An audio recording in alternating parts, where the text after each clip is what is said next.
Moyenne, bonjour. Est-ce que vous connaissez les 6 niveaux de monitoring de la chaîne du froid? Je vous explique. La chaîne du froid, ce sont évidemment les frigos, les chambres froides qui sont utilisées dans l'horeca, la restauration et dans les produits pharmaceutiques. Ça garantit la qualité et la sécurité des produits. Alors évidemment, le premier niveau, c'est de mesurer la température et l'humidité. Certains frigos le font par eux-mêmes, certains pas. En tout cas, c'est simple d'ajouter juste un capteur qui fait ça. Le deuxième niveau, c'est de commencer à monitorer les fuites d'eau. Parce que lorsqu'un frigo, une chambre froide, un groupe froid commence à avoir des problèmes, ça goutte. Et on ne le voit pas forcément visuellement, parce que si c'est un frigo, c'est dessous le frigo et c'est trop tard quand l'eau commence à sortir.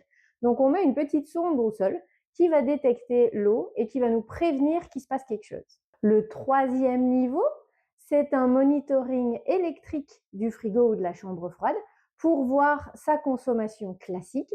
Et s'il y a un problème qui arrive, forcément, la consommation électrique va changer. Ça va nous avertir. Par exemple, si un filtre est encrassé, si le moteur commence à faiblir, s'il se passe quelque chose, la consommation électrique va monter. Et là, ça nous alerte davantage avant qu'il y ait un problème. Donc ça, c'est aussi un outil super important pour monitorer la chaîne du froid. Le quatrième niveau, c'est pour éviter l'erreur humaine. On peut mettre un magnète sur la porte pour être certain que la porte se ferme bien. On a vu des gens perdre des centaines de milliers d'euros juste parce que quelqu'un avait mal fermé la porte un vendredi et quand on arrive le lundi, tout ce qui est à l'intérieur est fichu. Donc, c'est un petit magnète connecté qui va nous alerter. Bien sûr, il y aurait eu des alertes de baisse de température, etc.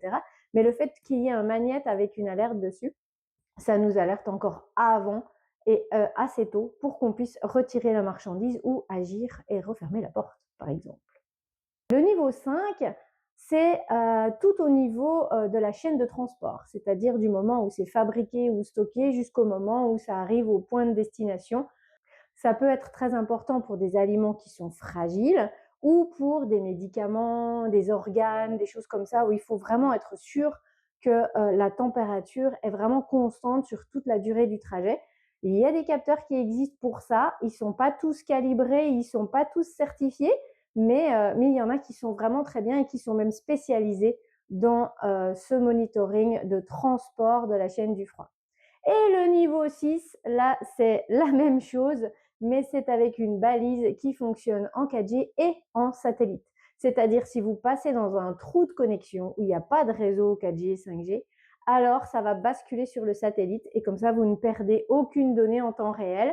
Vous allez continuer d'avancer, il y aura un point de temps en temps et dès que vous récupérez un 4G, tous les points qui ont été oubliés par la connexion satellite pour pas surcharger en termes de coûts, etc., vont se repopuler derrière. Donc, vous allez passer la zone blanche, vous aurez peut-être 4 points pendant la zone blanche, et dès que vous sortez de la zone blanche et que vous récupérez la 4G, toute la ligne se repopule et vous avez exactement toutes les données.